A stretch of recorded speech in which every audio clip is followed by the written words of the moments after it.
Ndewono.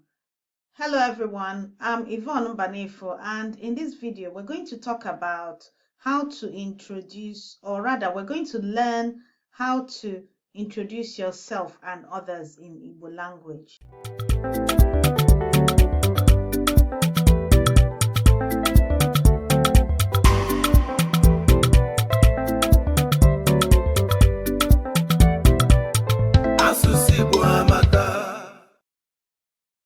So in this video, we're going to learn how to introduce ourselves and others in Igbo language.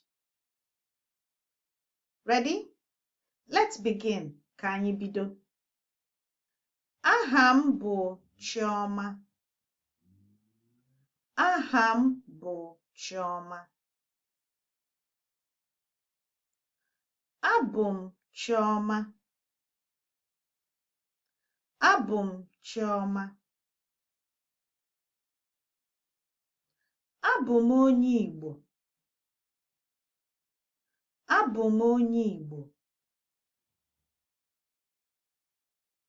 A na-akpọ m Chichi. A na-akpọ m Chichi.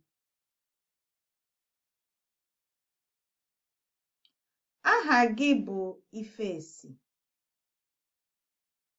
Aha gị bụ Ifesi. Aha ya bụ Ikenna. Aha ya bụ Ikenna. Aha nna m bụ Neife. Aha nna m bụ Neife. Aha nne m bụ Adamma. Aha nne m bụ Adamma. Aha nwanne m bụ Uchechi. Aha nwanne m bụ Uchechi. Aha nwanne m nwoke bụ Kene. Aha nwanne m nwoke bụ Kene. Aha nwanne m nwanyị bụ Chinyere. Aha nwanne m nwanyị bụ Chinyere. Aha enyi m bụ Anayo. Aha enyi m bụ Anayo. Aha ha bụ Kamsi na Chika. Aha ha bụ Kamsi na Chika. Aha nkịta m bụ Nwoye. Aha nkịta m bụ Nwoye. Aha nwamba m bụ Ikechi. Aha nwamba m bụ Ikechi. Maazị Okoro bụ onye agbata obi m. Maazị Okoro bụ onye agbata obi m.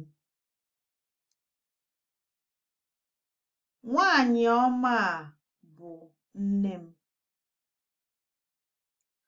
Nwanyị ọma a bụ nne m. Aha nwoke a bụ Ifeanyị. Aha nwoke a bụ Ifeanyị. Aha di ya bụ Ọjị. Aha di ya bụ Ọjị. Onye a bụ onye nkuzi m. Onye a bụ onye nkuzi m. So that's it for this video. Question for today. Which phrase are you learning for the first time in this video? Put your answer in the comments below. And if you like this video, please click the like button. And if you haven't yet done so, click on the subscribe button and on the bell icon so that whenever I upload new videos, you will get a notification. That's it for now. See you soon.